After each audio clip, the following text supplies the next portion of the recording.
Welcome back to the deep dive. You know, today feels a little bit like graduation day. It really does, doesn't it? We have been on quite a journey, taking financial independence apart piece by piece, looking at all the gears. But today, Is the finale. yeah, we are wrapping up our whole exploration of the Golden Path strategy. It's the moment where it all comes together. I mean, we've spent weeks down in the weeds, looking at the mechanics, how to budget, how to automate things. All the individual steps. Exactly. But today isn't about the parts. It's about the engine. We're finally moving from the microscope to the telescope.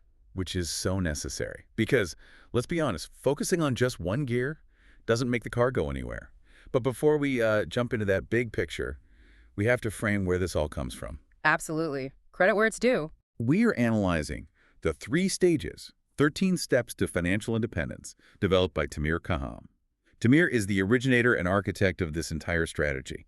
He's also the creator of the YouTube channel The Golden Path to Financial Independence, and he's the official Hebrew translator of The Richest Man in Babylon. It's this specific blend of modern systems engineering with ancient financial wisdom that makes this approach so powerful. And today we are discussing the final synthesis and integration of the entire strategy. And synthesis is really the key word. Most financial advice you get is, well, it's just fragmented, isn't it? It's just noise. Total noise. You read a blog post about stocks, then you hear a podcast about real estate, and it's all disconnected. What we're doing today is assembling all 13 steps into one coherent operating system for your life. I love that phrase. It's the difference between having, a pile of car parts on the floor? And actually having a working Ferrari. Yes. And to frame why this is so important, let's just set the scene for everyone listening. Picture this. Money, time, and stress are all pulling you in different directions. One part of you wants freedom, another part is chained to the paycheck, and the financial world around you is changing faster than you can keep up with. Now imagine there's one clear roadmap, 13 structured steps from where you are to complete financial independence. That's what we've built together in this series. And that tension, that's the core of it. Wanting freedom, but being chained to that paycheck. That is the struggle for so many salaried individuals, and really who this deep dive is for. It feels like you've got all these random apps crashing in the background, just draining your phone's battery. Right. And you just want to close them all. You just want to install a stable system. But here's the thing. Most people think the fix is just make more money. You're saying it actually starts with a kind of an identity crisis. In a way, yes. We're moving from employee to asset owner. That's the axis. And that applies even if you don't own a single asset yet. It's about how you see the world. But even before that, we have to make one massive distinction, one that trips almost everyone up. Financial independence versus wealth. I mean, I'm guilty of this. I use rich and financially independent pretty much interchangeably. They're not the same thing. Not at all. And confusing them is why most people never get to either one. Financial independence is a binary state. Simple. Your passive income covers your living expenses. That's it. Okay, so you're not dependent on a job anymore. You're not. You have the freedom to choose what you do with your time. Wealth, on the other hand, that's accumulation beyond necessity. The yachts. The luxury, the surplus, that comes after independence. This whole system is designed to get you to independence first. If you aim for wealth right away, you take these huge risks. Like crypto gambles. Right, or over-leveraging. And you can destroy your stability, aim for independence, and you build a foundation that can actually support wealth later on. So independence is the cake. Wealth is the icing. Got it. Okay, let's walk through the machine. Stage 1, the launch pad. Steps 1 and 2. It's funny, for a financial system, step 1 has 0 math. Because you can't install new software on an old operating system, it'll just crash. If you try to run a sophisticated investment plan on an employee mindset, it's doomed. So step 1 has to be the identity shift. Give you a concrete example of what that shift sounds like. Well, the employee asks, how do I trade my time for more money? They're thinking raise, bonus, overtime. Right. The asset owner asks, what do I own that works for me? So even when you're at your 9 to 5, you start seeing that job not as your life, but as a seed fund for your future assets. You're not just a consumer of your paycheck anymore. You're the manager of your own capital, like a venture capitalist for your own life. Precisely. And that mindset naturally leads to step 2, the FI index. This is your GPS. And let's be honest, for a lot of people, calculating this number it's terrifying. It's the ignorance is bliss problem, right? But without it, You're just flying blind. Yeah, most people have these vague goals. I want to be rich, or I want $1 million. These are daydreams, not targets. The FI index is your specific monthly number. It's your enough point. It turns that monster under the bed into a simple math equation. Okay, mindset is set, target is locked. Now, stage 2, the launch sequence. Steps 3 through 10. This is the heavy lifting part. This is where you go from chaos to control. We're building financial resilience. You can't launch a rocket from a swamp, so we have to drain the swamp first. And draining the swamp starts with step 3, mapping, which sounds like a very polite way of saying, go look at the damage. It is. It's brutal honesty. You have to look at every single debt, every account, every leak. But what it does is it replaces shame with data. You can't navigate if you don't know where you are on the map. Okay, so once the map is drawn, step 4 is the conscious budget. I have to push back a little here. Budget is such a dirty word. It feels like a diet restriction.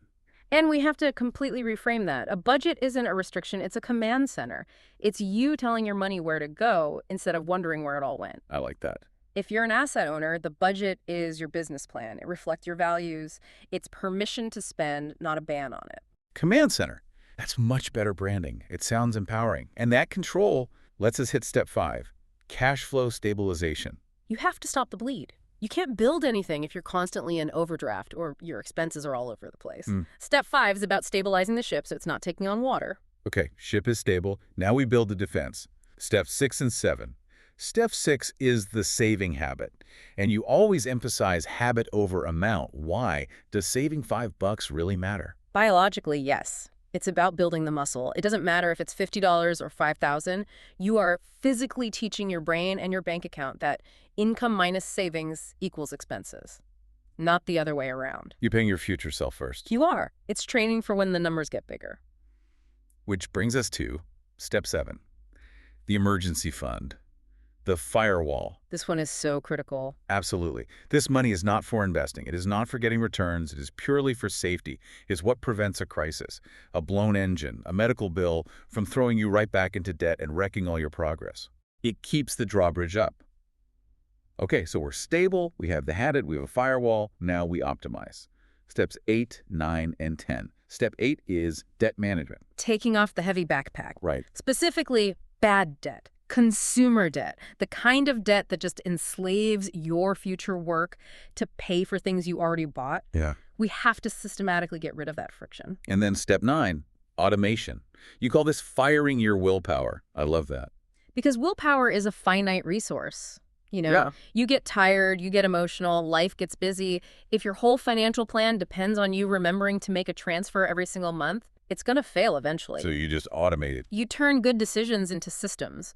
Savings, bills, investments, they just happen by default. You're programming a robot to be responsible for you. Huh. I need that robot. And finally, in this stage, step 10, risk management. Protecting the castle. Insurance, maybe some legal structuring. As you build assets, you suddenly have more to lose. You have to make sure one lawsuit or one disaster doesn't wipe out a decade of your hard work. So that wraps stage 2. We're resilient. The foundation is poured. Now we get to the fun part, the part everyone wants to talk about. Stage 3.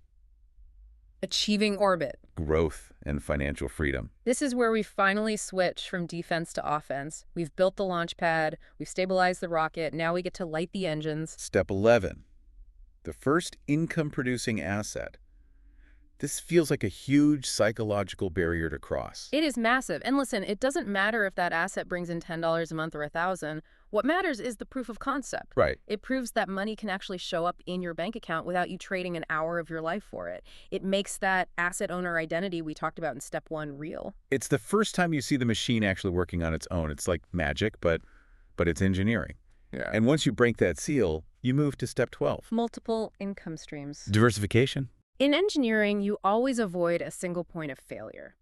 For most people, their job is a massive single point of failure. If it goes, the whole system collapses. Step 12 is about building multiple independent streams of income so that you're robust. You can take a hit. It's that blend again. It's like the ancient wisdom of Solomon meets the precision of Silicon Valley systems design. Exactly. Building redundancy. Building a structure that can actually withstand shocks. So, okay, we've covered 12 steps. We are independent. We are growing. But there's one more. Step 13. And this one's tricky because people see the number 13 and think it's the last thing you do. Like, okay, I'm rich, now I'll finally read a book. And that is the most dangerous misconception in the entire system. Step 13, continuous focused learning, is not the final step in a sequence, it is the parallel backbone. Okay, visualize that for me. Imagine a guidance system running alongside the rocket the entire time. From the launch pad in stage 1 all the way through orbit in stage 3. It's always on, because the world changes. Right. Tax codes, technology. Markets shift.